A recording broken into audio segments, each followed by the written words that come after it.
The Rawabet Conference, held February 9th to 10th, explored journalism in the Global South.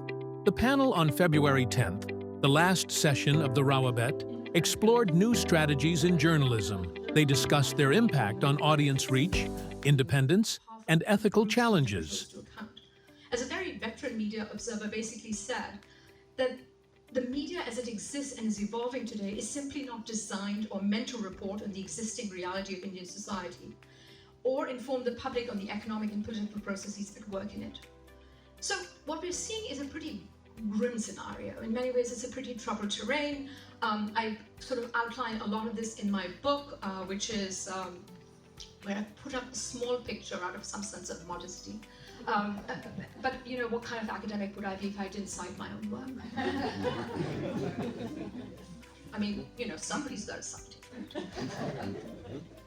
The next thing, as I said, which was a bit of a surprise, is what did they do? And I'm going through that because it shows you that there is a lot of room outside the box.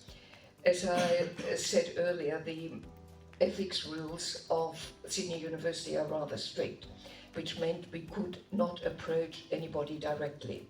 So that excluded purposeful or strategic sampling, but we had to put our call out on websites. True for all freelancers, stringers. I feel I connect to this as well, which is the side hustle, time being an issue. You know, they're saying that most of us have 9 to 5s, so we're professors, you know, the three of us, but we're still creating, you know, news articles or videos on Euronews, for example, and it's not their main jobs. So there are many instances that you'll see where news organizations, they start out as a television program, then they move to online, like a digital program, and then eventually they've actually started to convert these to podcasts. So Inside Story is an example here.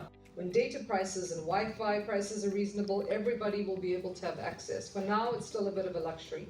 My dream is that audiences in the homelands, audiences living in the middle of no man's land, can listen to a podcast and experience the new world and travel the world through a podcast.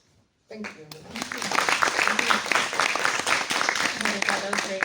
Excellent.